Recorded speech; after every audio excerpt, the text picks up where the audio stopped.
Kapag ang natutunan mo Biblia, advance ka pa nga sa siyensya. Halimbawa, eto. Magbasa tayo uli ng isang talata ng Biblia sa 37:7 ng Job. Pakinggan nyo ito mga kababayan. Tinatatakan niya ang kamay ng bawat tao upang maalaman ng lahat ng mga tao na kanyang nilalang. Kapatid, tao kayo, tao ako. Ang salita ng Diyos nagsasabi, tinatatakan niya ang kamay ng bawat tao. Bawat tao. Ibig sabihin, ikaw may tatak ka. Ako may tatak ako. Lahat ng tao meron, bawat isa sa atin.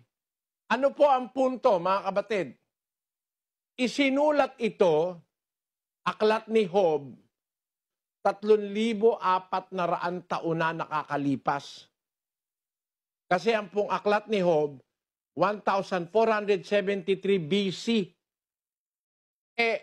Mula noon hanggang ngayon, 2,000 taon na sa panahon ni Kristo, dagdag mo yung 1473, mag-a-4,000 taon na ito. Itong nakasulat kay Job, na ang Diyos tinatakan niya ang kamay ng bawat tao. May babasahin po ako sa inyo. Ang ating tatak sa kamay na walang kapareho ay ang ating fingerprints, mga kapatid. Itong mga prints dito. Ang pag-aaral po ng mga dalubhasa, ito. Basahin natin, Sis Luz. Fingerprint. Francis Galton was able to scientifically prove that fingerprints do not change over the course of an individual's lifetime and that no two fingerprints are exactly the same. According to his calculations, the odds of two individual fingerprints being the same were 1 in 64 billion. Ganyan mga kapatid, natuklasan ni Galton na sa mundo walang dalawang tao na pareho ang fingerprints. Walang dalawang tao.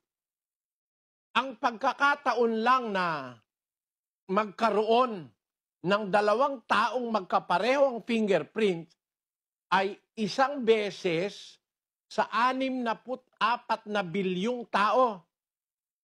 Ngayon po ang tao sa mundo, 7 bilyon lang Ay, ibig sabihin, walang taong nabubuhay ngayon na magkapareho ang fingerprints. Yan ang natuklasan ng siyensya.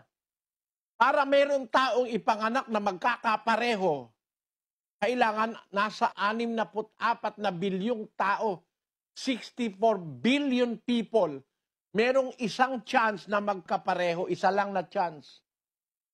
Mas maganda pa yung chance sa loto Yung manalo ka sa loto, ang chances nun ay milyon lang.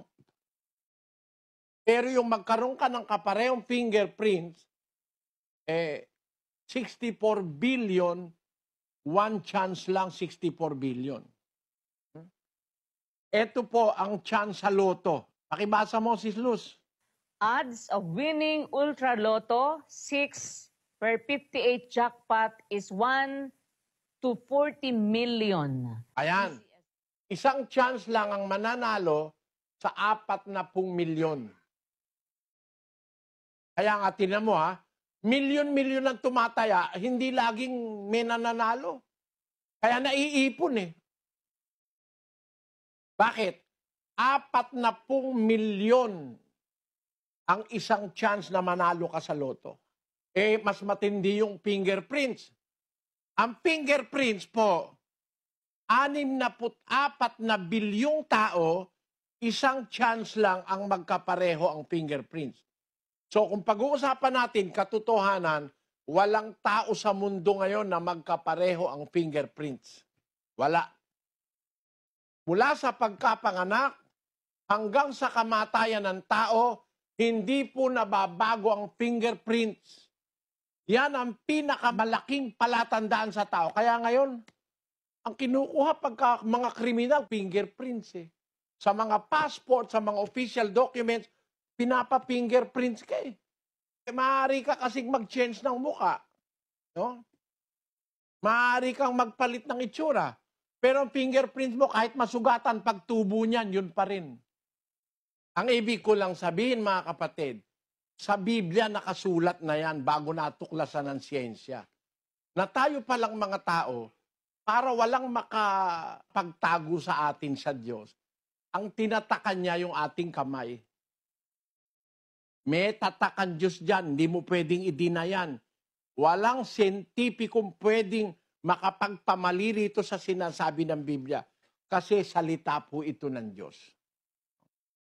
Bago natuklasan ng siyensya na ang mundo bilog, nasa Biblia na po.